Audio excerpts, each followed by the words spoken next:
تفہیم القرآن سید ابوالعلا مودودی سورہ نور آیات 1 تا 10 اعوذ باللہ من الشیطان الرجیم بسم اللہ الرحمن الرحیم سورۃ انزلناہا، یہ ایک سورت ہے جس کو ہم نے نازل کیا ہے، وفرضناہا، اور اسے ہم نے فرض کیا ہے، وانزلنا فیہا آیات بینات، اور اس میں ہم نے صاف صاف ہدایات نازل کی ہیں۔ تفسیر: ان سب فکروں میں ہم نے پر زور ہے، یعنی اس کا نازل کرنے والا کوئی اور نہیں بلکہ ہم ہیں، اس لیے اسے کسی بے زور ناسخ کے کلام کی طرح ایک ہلکی چیز نہ سمجھ بیٹھنا۔ خوب جان لو کہ اس کا نازل کرنے والا وہ ہے جس کے قبضے میں تمہاری جانیں اور تمہاری قسمتیں ہیں، اور جس کی گرفت سے تم مر کر بھی نہیں چھوٹ سکتے۔ دوسرے فقرے میں بتایا گیا کہ جو باتیں اس صورت میں کہی گئی ہیں وہ سفارشات نہیں ہیں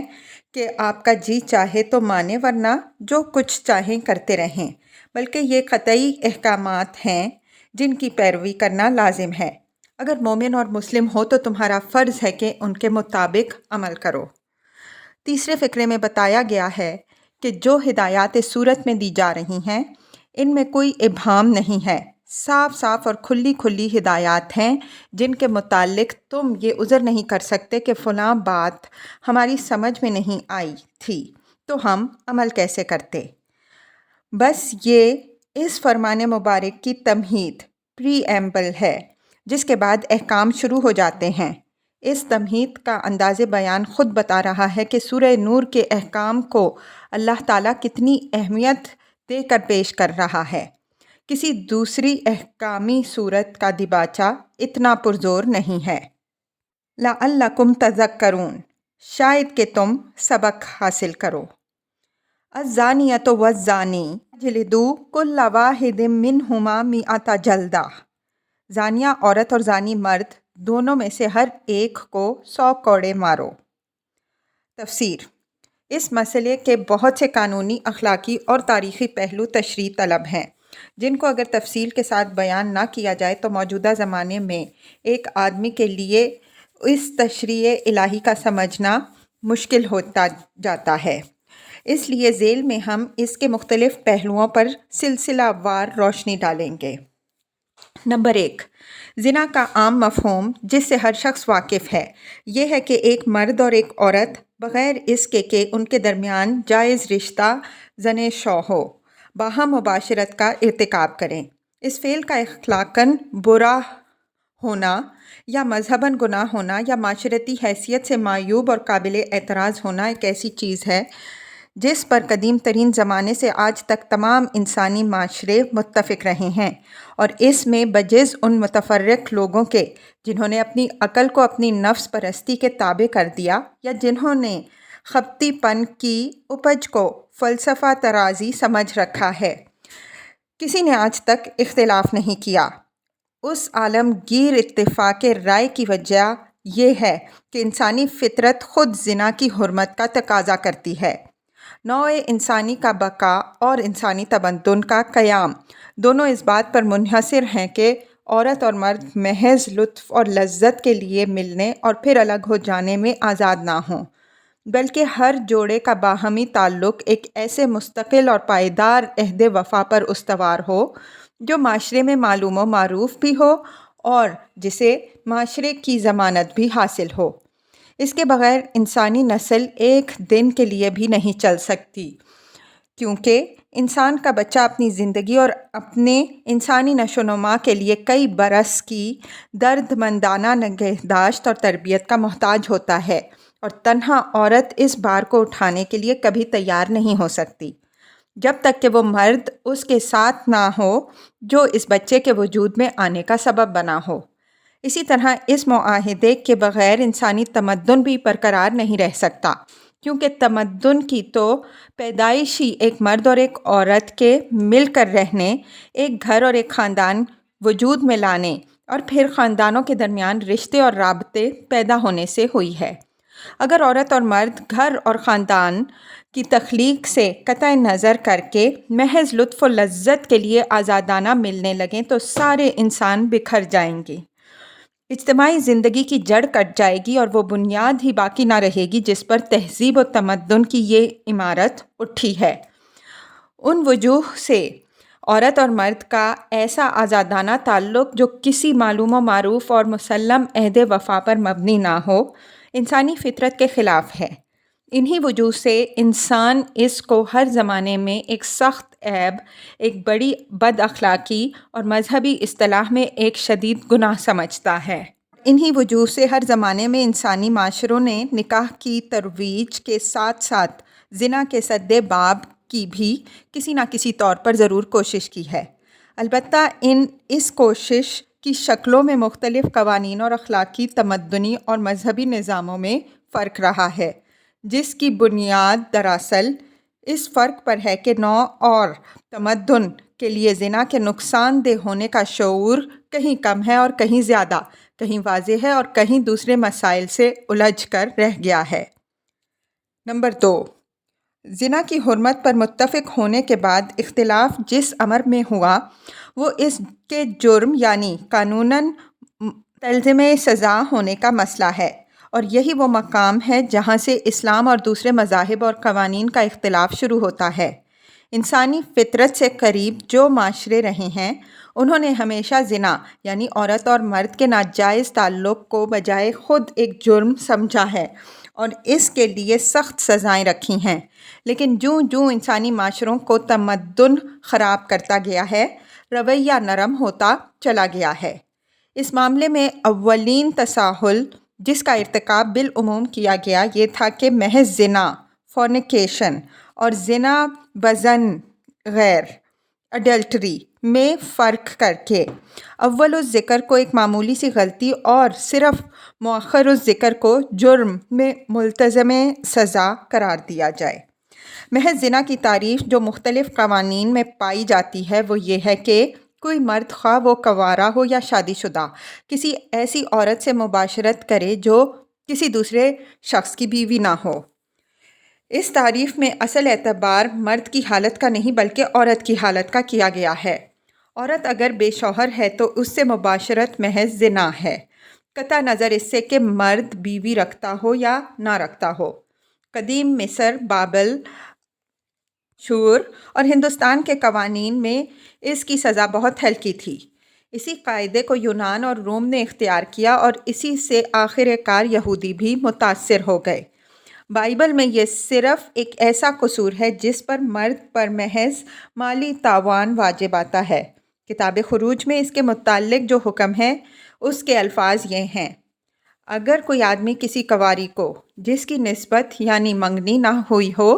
پھسلا کر اس سے مباشرت کرے تو وہ ضرور ہی اسے مہر دے کر اس سے بیاہ کر لے،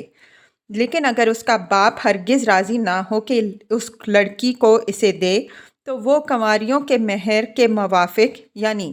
جتنا مہر کسی کنواری لڑکی کو دیا جاتا ہو اسے نقدی دے۔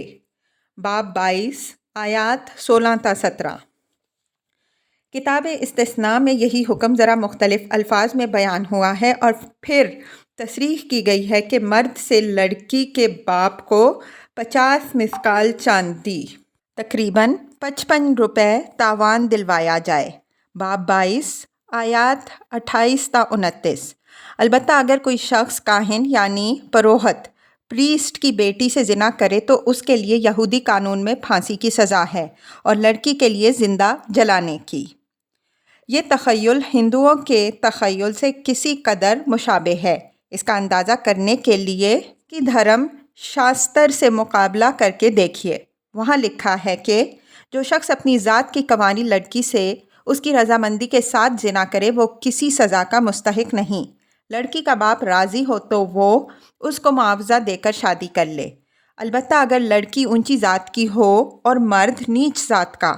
تو لڑکی کو گھر سے نکال دینا چاہیے اور مرد کو قطع اعضاء کی سزا دینی چاہیے، اور یہ سزا زندہ جلا دیے جانے کی سزا میں تبدیل کی جا سکتی ہے جب کہ لڑکی براہمن ہو۔ دراصل ان سب قوانین میں زنا زن غیر ہی اصلی اور بڑا جرم تھا، یعنی یہ کہ کوئی شخص خواہ وہ شادی شدہ ہو یا غیر شادی شدہ کسی ایسی عورت سے مباشرت کرے جو دوسرے شخص کی بیوی ہو۔ اس فعل کے جرم ہونے کی بنیاد یہ نہ تھی کہ ایک مرد اور عورت نے زنا کا ارتکاب کیا، بلکہ یہ تھی کہ ان دونوں نے مل کر ایک شخص کو اس خطرے میں مبتلا کر دیا کہ اسے کسی ایسے بچے کو پالنا پڑے جو اس کا نہ ہو۔ گویا زنا نہیں بلکہ اختلاط نسب کا خطرہ اور ایک کے بچے کا دوسرے کے خرچ پر پلنا اور اس کا وارث ہونا اصل بنائے جرم تھا، جس کی وجہ سے عورت اور مرد دونوں مجرم قرار پاتے تھے۔ مصریوں کے ہاں اس کی سزا یہ تھی کہ مرد کو لاٹھیوں سے خوب پیٹا جائے اور عورت کی ناک کاٹ دی جائے۔ قریب ایسی ہی سزائیں بابل، اشور اور قدیم ایران میں بھی رائج تھیں۔ ہندوؤں کے ہاں عورت کی سزا یہ تھی کہ اس کو کتوں سے پھڑوا دیا جائے اور مرد کی یہ کہ اسے لوہے کے گرم پلنگ پر لٹا کر چاروں طرف آگ جلا دی جائے۔ یونان اور روم میں ابتداً ایک مرد کو یہ حق حاصل تھا کہ اگر وہ اپنی بیوی کے ساتھ کسی کو زنا کرتے دیکھ لے تو اسے قتل کر دے یا چاہے تو اس سے مالی تاوان وصول کرے۔ پھر پہلی صدی قبل مسیح میں قیصر اگسٹس نے یہ قانون مقرر کیا کہ مرد کی آدھی جائیداد ضبط کر کے اسے جلا وطن کر دیا جائے،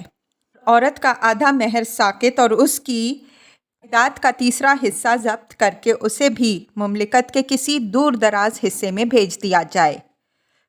قسطنطین نے اس قانون کو بدل کر عورت اور مرد دونوں کے لیے سزائے موت مقرر کی۔ لیو اور مارسین کے دور میں اس سزا کو حبس دوام میں تبدیل کر دیا گیا۔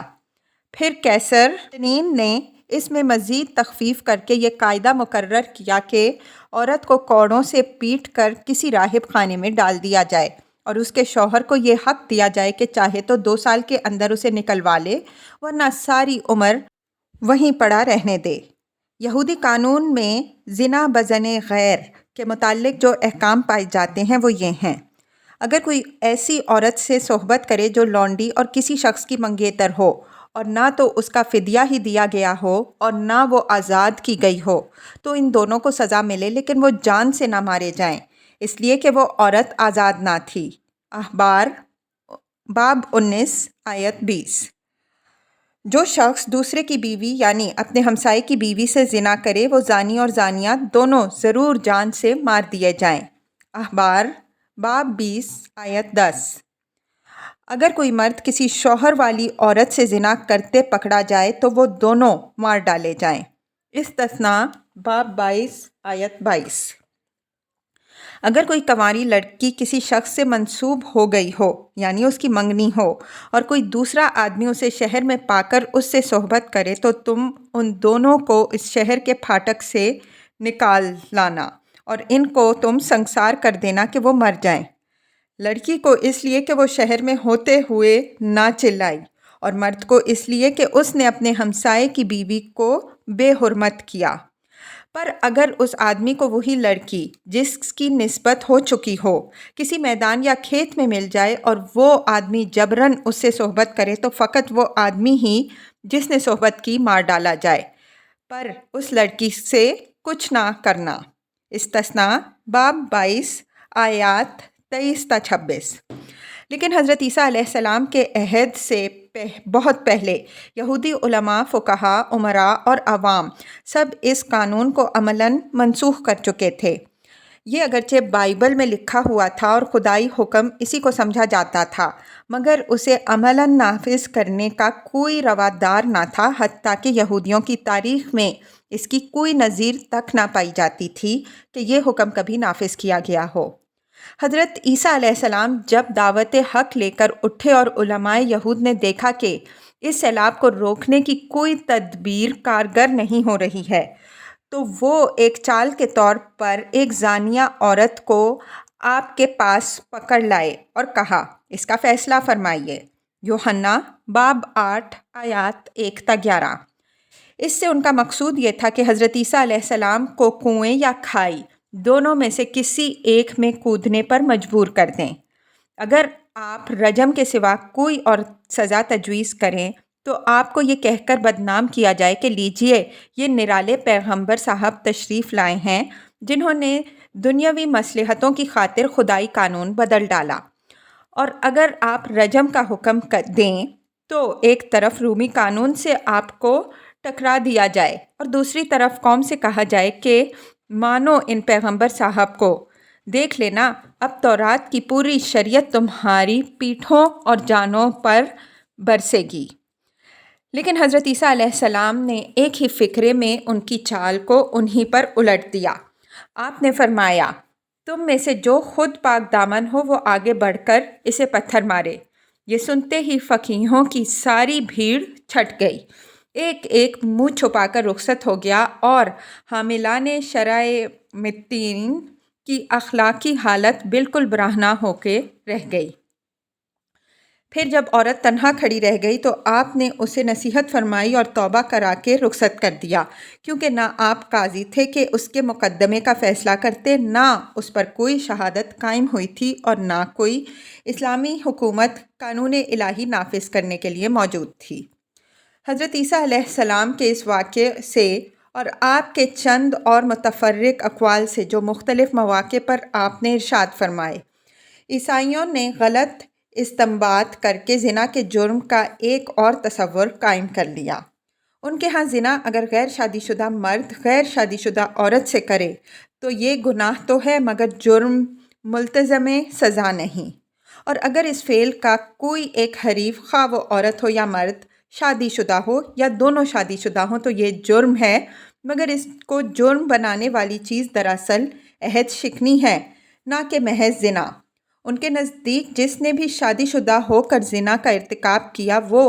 اس لیے مجرم ہے کہ اس نے اس عہد وفا کو توڑ دیا جو قربان گاہ کے سامنے اس نے پادری کے توسط سے اپنی بیوی یا شوہر کے ساتھ باندھا تھا،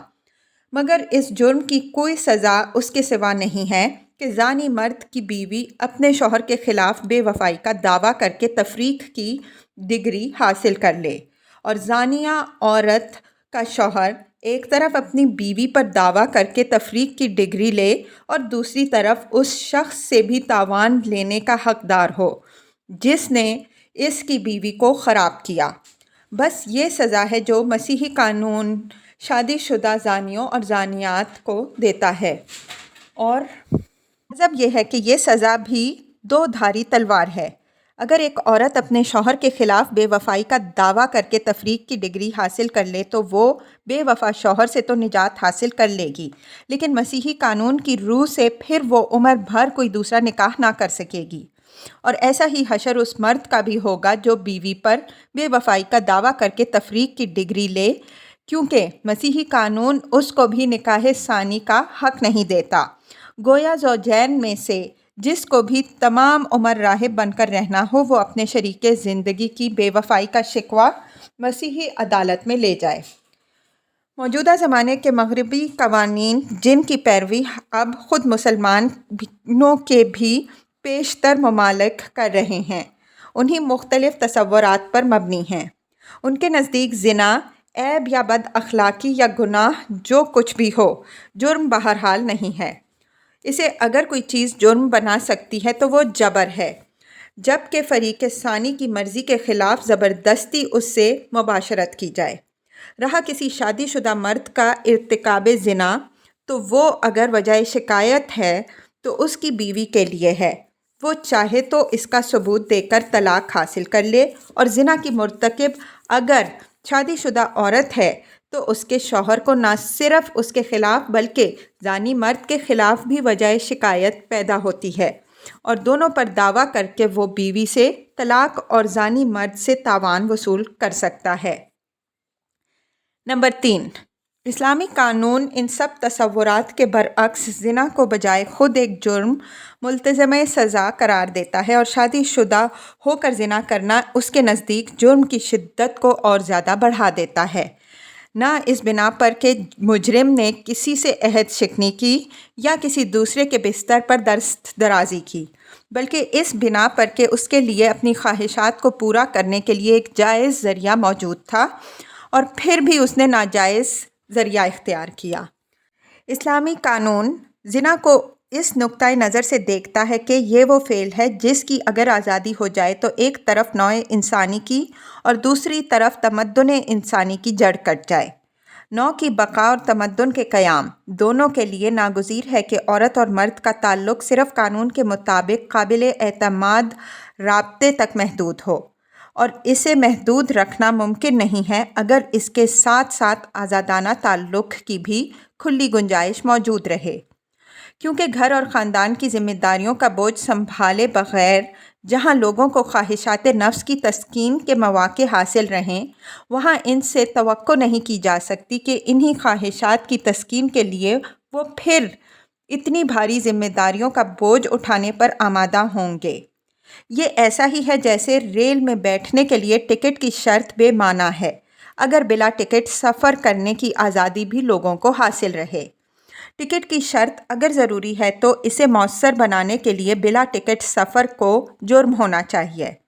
پھر اگر کوئی شخص پیسے نہ ہونے کی وجہ سے بے ٹکٹ سفر کرے تو کم درجے کا مجرم ہے، اور مالدار ہوتے ہوئے بھی یہ حرکت کرے تو جرم اور زیادہ سخت ہو جاتا ہے۔ نمبر 4، اسلام انسانی معاشرے کو زنا کے خطرے سے بچانے کے لیے صرف قانونی تعزیر کے ہتھیار پر انحصار نہیں کرتا، بلکہ اس کے لیے وسیع پیمانے پر اصلاحی اور انسدادی تدابیر استعمال کرتا ہے، اور یہ قانونی تعزیر اس نے محض ایک آخری چارہ کار کے طور پر تجویز کی ہے۔ اس کا منشا یہ نہیں ہے کہ لوگ اس جرم کا ارتکاب کرتے رہیں اور شب و روز ان پر کوڑے برسانے کے لیے لوگ جمے رہیں، بلکہ اس کا منشا یہ ہے کہ لوگ اس کا ارتکاب نہ کریں اور کسی کو اس پر سزا دینے کی نوبت ہی نہ آنے پائے۔ وہ سب سے پہلے آدمی کے نفس کی اصلاح کرتا ہے، اس کے دل میں عالم غیب اور ہمہ گیر طاقت کے مالک خدا کا خوف بٹھاتا ہے، اسے آخرت کی باز پرس کا احساس دلاتا ہے جس سے مر کر بھی آدمی کا پیچھا نہیں چھٹ سکتا، اس میں قانون الہی کی اطاعت کا جذبہ پیدا کرتا ہے جو ایمان کا لازمی تقاضا ہے، اور پھر اسے بار بار متنبہ کرتا ہے کہ زنا اور بے عصمتی ان بڑے گناہوں میں سے ہے جن پر اللہ تعالیٰ سخت باز پرس کرے گا۔ یہ مضمون سارے قرآن میں جگہ جگہ آپ کے سامنے آتا ہے۔ اس کے بعد وہ آدمی کے لیے نکاح کی تمام ممکن آسانیاں پیدا کرتا ہے۔ ایک بیوی سے تسکین نہ ہو تو 4 تک جائز تعلق کا موقع دیتا ہے۔ دل نہ ملیں تو مرد کے لیے طلاق اور عورت کے لیے خلا کی سہولتیں باہم پہنچاتا ہے، اور ناموافقت کی صورت میں خاندانی پنچایت سے لے کر سرکاری عدالت تک کی طرف رجوع کا راستہ کھول دیتا ہے تاکہ یا تو مصالحت ہو جائے یا پھر زوجین ایک دوسرے سے آزاد ہو کر جہاں دل ملے نکاح کر لیں۔ یہ سب کچھ آپ سورہ بقرہ، سورہ نساء اور سورہ طلاق میں دیکھ سکتے ہیں، اور اسی سورہ نور میں آپ بھی دیکھیں گے کہ مردوں اور عورتوں کے بن بیاہے بیٹھے رہنے کو ناپسند کیا گیا ہے، اور صاف حکم دے دیا گیا ہے کہ ایسے لوگوں کے نکاح کروا دیے جائیں، حتیٰ کہ لونڈیوں اور غلاموں کو بھی مجرد نہ چھوڑا جائے۔ پھر وہ معاشرے سے ان اسباب کا خاتمہ کرتا ہے جو زنا کی رغبت دلانے والے، اس کی تحریک کرنے والے اور اس کے مواقع پیدا کرنے والے ہو سکتے ہیں۔ زنا کی سزا بیان کرنے سے 1 سال پہلے سورہ احزاب میں عورتوں کو حکم دے دیا گیا کہ گھر سے نکلیں تو چادریں اوڑھ کر اور گھونگھٹ ڈال کر نکلیں، اور مسلمان عورتوں کے لیے جس نبی کا گھر نمونے کا گھر تھا اس کی عورتوں کو ہدایت دی گئی کہ گھروں میں وقار و سکینت کے ساتھ بیٹھو، اپنے حسن اور بناؤ سنگھار کی نمائش نہ کرو، اور باہر کے مرد تم سے کوئی چیز لیں تو پردے کے پیچھے سے لیں۔ یہ نمونہ دیکھتے دیکھتے ان تمام صاحب ایمان عورتوں میں پھیل گیا جن کے نزدیک زمانہ جاہلیت کی بے حیا عورتیں نہیں بلکہ نبی صلی اللہ علیہ وسلم کی بیویاں اور بیٹیاں تقلید کے لائق تھیں۔ اس طرح فوجداری قانون کی سزا مقرر کرنے سے پہلے عورتوں اور مردوں کی خلط ملط معاشرت بند کی گئی، بنی سوری عورتوں کا باہر نکلنا بند کیا گیا، اور ان اسباب و ذرائع کا دروازہ بند کیا گیا جو زنا کے مواقع اور اس کی آسانیاں باہم پہنچاتے ہیں۔ ان سب کے بعد جب زنا کی فوجداری سزا مقرر کی گئی تو آپ دیکھتے ہیں کہ اس کے ساتھ ساتھ اسی سورہ نور میں اشاعت فحش کو بھی روکا جا رہا ہے۔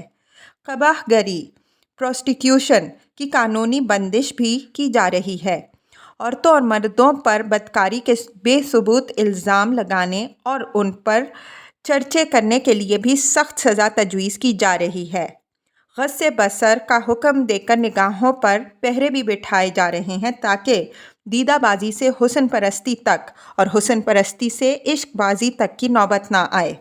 اور عورتوں کو یہ حکم بھی دیا جا رہا ہے کہ اپنے گھروں میں محرم اور غیر محرم رشتہ داروں کے درمیان تمیز کریں اور غیر محرموں کے سامنے بن سنور کر نہ آئیں۔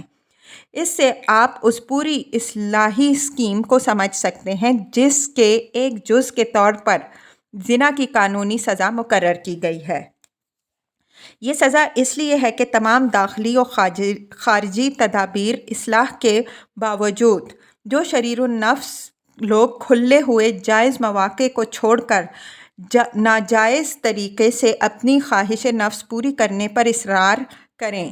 ان کی کھال ادھیڑ دی جائے اور ایک بدکار کو سزا دے کر معاشرے کے ان لوگوں سے یہ بیماری ہے ان کا نفسیاتی آپریشن کر دیا جائے جو اس طرح کے میلانات رکھتے ہوں۔ یہ سزا محض ایک مجرم کی عقوبت ہی نہیں ہے بلکہ اس امر کا بالفعل اعلان بھی ہے کہ مسلم معاشرہ بدکاروں کی تفریح گاہ نہیں، جس میں ذواقین اور ذواقات اخلاقی قیود سے آزاد ہو کر مزے لوٹتے پھریں۔ اس نقطۂ نظر سے کوئی شخص اسلام کی اس اصلاحی اسکیم کو سمجھے تو وہ بآسانی محسوس کر لے گا کہ اس پوری اسکیم کا ایک جز بھی اپنی جگہ سے نہ ہٹایا جا سکتا ہے اور نہ کم و بیش کیا جا سکتا ہے۔ اس میں رد و بدل کا خیال یا تو وہ نادان کر سکتا ہے جو اسے سمجھنے کی صلاحیت رکھے، بغیر مصلح بن بیٹھا رہے، یا پھر وہ مفسد ایسا کر سکتا ہے جس کی اصل نیت اس مقصد کو بدل دینے کی ہو جس کے لیے یہ اسکیم حکیم مطلق نے تجویز کی ہے۔ نمبر 5، زنا کو قابل سزا فعل تو 3 ہجری میں ہی قرار دے دیا گیا تھا، لیکن اس وقت یہ ایک قانونی جرم نہ تھا جس پر ریاست کی پولیس اور عدالت کوئی کارروائی کرے، بلکہ اس کی حیثیت ایک معاشرتی یا خاندانی جرم کی سی تھی جس پر اہل خاندان ہی کو بطور خود سزا دے لینے کا اختیار تھا۔ حکم یہ تھا کہ اگر 4 گواہ اس امر کی شہادت دے دیں کہ انہوں نے ایک مرد اور ایک عورت کو زنا کرتے دیکھا ہے تو دونوں کو مارا پیٹا جائے اور عورت کو گھر میں قید کر دیا جائے۔ اس کے ساتھ یہ اشارہ بھی کر دیا گیا کہ یہ قاعدہ تا حکم ثانی ہے، اصل قانون بعد میں آنے والا ہے۔ اس کے 2.5-3 سال بعد یہ حکم نازل ہوا جو آپ اس آیت میں پا رہے ہیں، اور اس نے حکم سابق کو منسوخ کر کے زنا کو ایک قانونی جرم قابل دست اندازی سرکار cognizable offense قرار دے دیا۔ نمبر 6، اس آیت میں زنا کی جو سزا مقرر کی گئی ہے وہ دراصل محض زنا کی سزا ہے۔ زنا بعد احسان یعنی شادی شدہ ہونے کے بعد زنا کے ارتکاب کی سزا نہیں ہے، جو اسلامی قانون کی نگاہ میں سخت تر جرم ہے۔ یہ بات خود قرآن ہی کے ایک اشارے سے معلوم ہوتی ہے کہ وہ یہاں اس زنا کی سزا بیان کر رہا ہے جس کے فریقین غیر شادی شدہ ہوں۔ سورہ نساء میں پہلے ارشاد ہوا ہے کہ وَاللاتی یأتین الفاحشۃ من نسائکم فاستشہدوا علیہن اربعۃ منکم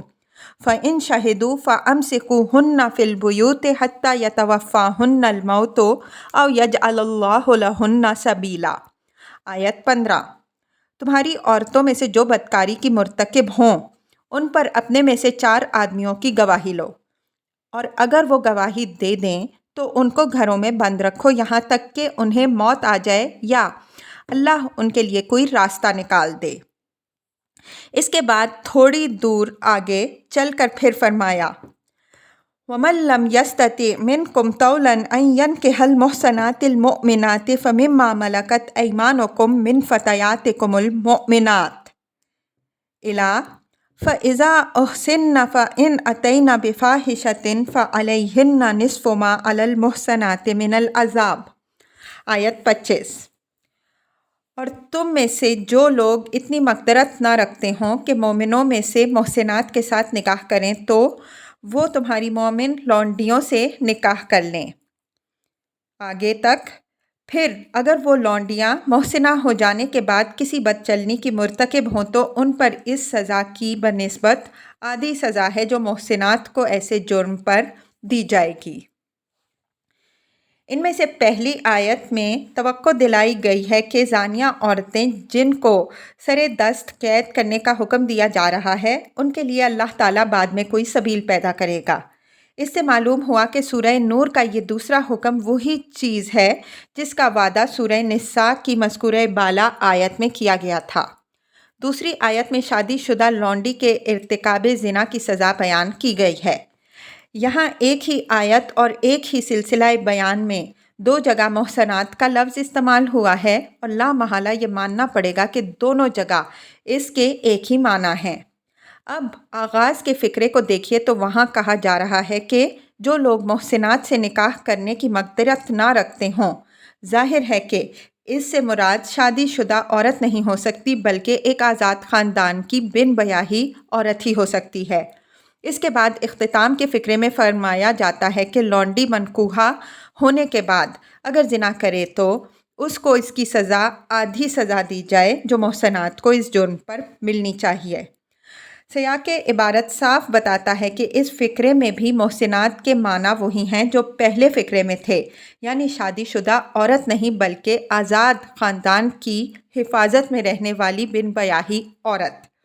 اس طرح سورہ نساء کی یہ دونوں آیتیں مل کر اس امر کی طرف اشارہ کر دیتی ہیں کہ سورہ نور کا یہ حکم جس کا وعدہ وہاں کیا گیا تھا غیر شادی شدہ لوگوں کے ارتکاب زنا کی سزا بیان کرتا ہے۔